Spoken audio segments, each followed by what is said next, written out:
In the heart of Tonda, Manila, the air is filled with the sound of tricycles, shouting vendors, and laughter mixed with struggle. Amidst this noisy life, a 14-year-old boy named Rico Dela Cruz works beside his father in a small repair shop made of wood and tin. Their hands are covered in grease, their shirts worn and faded, but their spirits are not broken. Every evening, as the sun falls behind the crowded buildings, Rico sings. His voice rises above the noise of the city. It is deep, warm, and full of emotion. He sings Elvis Presley songs, especially "Can't Help Falling in Love." His father smiles as he listens, and even the tired workers stop to hear. Some say, that boy was born with Elvis in his heart. Music is Rico's escape. In his tiny home, where the ceiling leaks when it rains, he dreams of standing on a real stage, one where lights shine bright and people listen not because they pity him, but because they feel him. At night, while the city sleeps, he whispers to himself, "One day, my voice will reach beyond these streets." No one believes it could happen, not yet. But in those narrow alleys of Manila, something magical is beginning to grow, a dream that will soon cross oceans. One ordinary afternoon, Rico's teacher hears him singing while cleaning the classroom. She stops, speechless. His voice fills the air with emotion far beyond his years. She takes out her phone and records a short video of him performing Elvis's "Can't Help Falling in Love."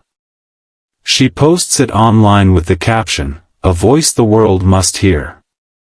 Within days, the video goes viral. Millions of people share it. Comments flood in. "This boy has the soul of Elvis. Where is he from? He deserves the world's stage." News outlets and radio shows in the Philippines talk about him. Then one message changes everything. It's from America's Got Talent producers.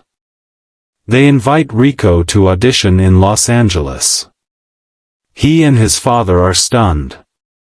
It's their first airplane ride ever. On the plane, Rico looks out the window, clouds glowing beneath him, and whispers, "Mama, I'm flying because of my song."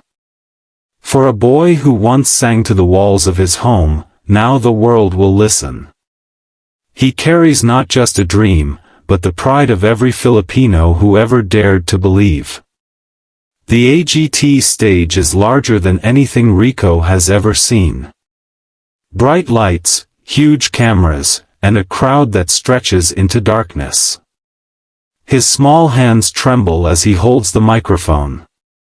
Simon Cowell leans forward and asks, "What's your name, and where are you from?" Rico swallows hard and replies, "My name is Rico Dela Cruz, and I'm from the Philippines." The audience cheers warmly. Simon smiles. "And what will you be singing tonight?" Rico answers, "An Elvis Presley song, Suspicious Minds." Some people in the audience whisper, "A young Filipino boy singing Elvis?" But the moment the music starts, Rico closes his eyes, takes a deep breath, and lets his heart speak. The first words leave his mouth, and the theater falls silent. His voice is strong yet full of feeling, deep and soulful, just like Elvis, but with something more, something real. The emotion in his voice carries pain, hope, and love all at once. Every note sounds like a memory of the streets he came from. His father watches from backstage, tears in his eyes, whispering, "That's my boy." The audience begins to rise, clapping, crying, recording every second.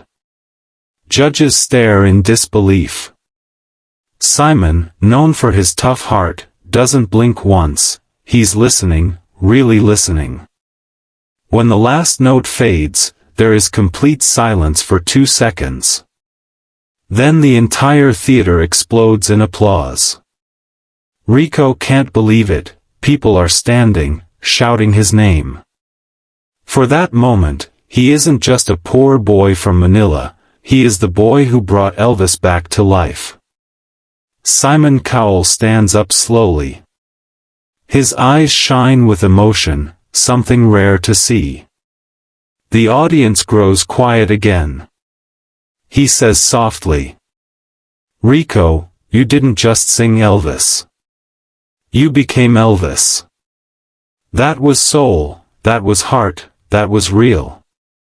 Rico's eyes fill with tears. The crowd begins chanting, "Golden buzzer. Golden buzzer." Simon glances at the other judges, then presses the golden buzzer. Golden confetti bursts from the ceiling, floating down like dreams come true. Rico falls to his knees, crying, hands covering his face. His father runs on stage, hugs him tightly, and says through tears, "We did it, son. You did it." Simon walks toward him, bends down, and says, "Never stop believing, Rico. The world needs voices like yours." In that shining moment, a boy from the slums of Manila became a symbol of hope for millions. Weeks later, Rico returns to the Philippines. As the plane lands, he sees thousands waiting at the airport with banners and flags. The people of Manila cheer his name. His teacher hugs him and says, "We always knew your voice would travel far." News reporters follow him through the same streets where he once sang barefoot. Kids now shout, "Kuya Rico. Sing Elvis." He visits the same alley where his dream began, the same spot where he once fixed tricycles with his father. The sun sets just like it did before, but this time, everything is different. Rico looks around and says quietly, "Dreams really do cross oceans." He turns to the camera and adds his final words, the message that will live forever on Spread the Smile. Dreams don't care where you come from. They only care how big you believe. As the screen fades, we see a young boy from Manila who proved that even the smallest voice can echo across the world, if it sings with heart.